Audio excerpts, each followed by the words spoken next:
In this video I'm going to give you 3 tips about building bigger biceps. So let's start right away, no intro. Tip number 1, if you want bigger biceps, make sure that you're actually training your arms through its full range of motion. For example, for the biceps, the full range of motion is going to be this: the elbow flexion, also shoulder flexion too. Let me show you.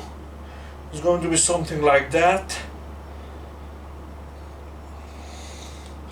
So it's 100% a must. You have to do to train the biceps and the triceps through their full range of motion. Again, the same applies to the triceps as well. Don't do partials, you need the full range of motion on every exercise. So learn from the exercises that are going to train the biceps and the triceps. Because when you're actually training the muscles through their full range of motion, you're actually recruiting all of the muscle fibers, more of them. Instead, if you're doing partials or half reps, you're actually working a smaller number of muscle fibers in these muscles. So it's recommended, if you want bigger arms, do the full range of motion on every exercise.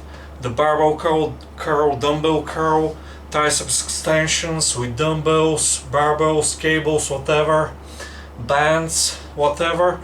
Do the full range of motion. Always do the full range of motion. You're going to get better gains.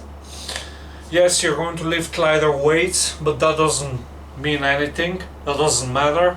You're actually going to get better results. Tip number 2 on how to get bigger arms.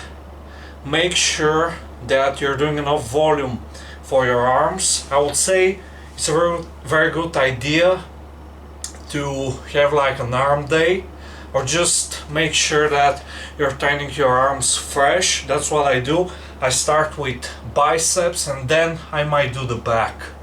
Because a lot of people, when they're training back and biceps or chest and triceps, they start with the chest and then they're kind of fatigued from the chest workout, and then they perform the triceps workout and they're not as fresh.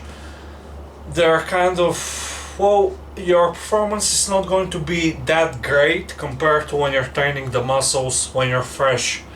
So it's a very good idea to actually start with that muscle first.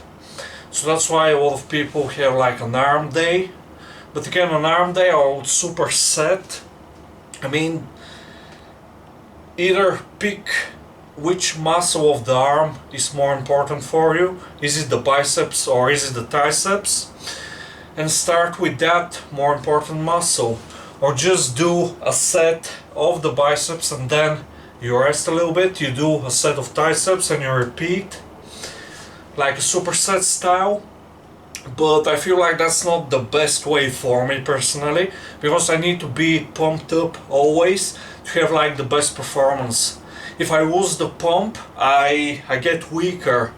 So that's why I don't recommend the superset style training, because the performance is not that great, and I always talk about doing like very high quality sets, really focusing on the training quality. So a better idea will be chest and triceps, or chest and biceps, and back and biceps or back and triceps. And you start with the triceps and then you finish with your back workout. The same with the chest and biceps approach. You start with the biceps, you finish with the chest. Or you can just train like biceps on its own day. Or again, you decide which is the biceps more important to the compared to the triceps, and you get the idea. Okay, so tip number 3 for bigger arms: make sure that you're actually training hard. Again, we come to the point of actually training hard and high quality sets. We need to be training very close to failure or to failure. On small exercises like for biceps and triceps, you can train to failure. Again, I don't have to train to failure because I know when I won't be able to complete another rep because I have enough training experience.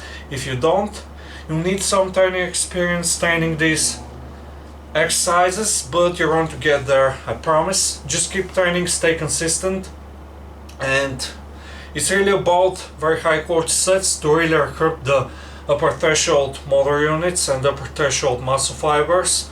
I'm talking about the fast twitch muscle fibers because they have like the most potential for size, for muscle growth.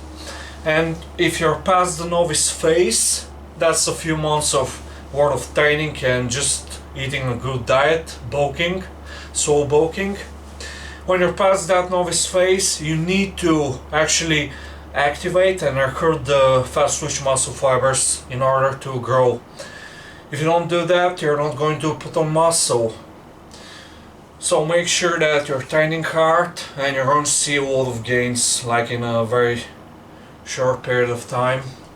If you follow my advice, you're going to be very happy. And if you actually follow my advice and you're very happy with the results, you can actually contact me. You can contact me for custom training program that I can create for you. And you can also hire me to be your online personal trainer, coach, whatever. So thanks for watching. Contact me on my email. Thanks for watching. Please subscribe to my channel. Like this video, share, leave a comment down below. And see you very soon.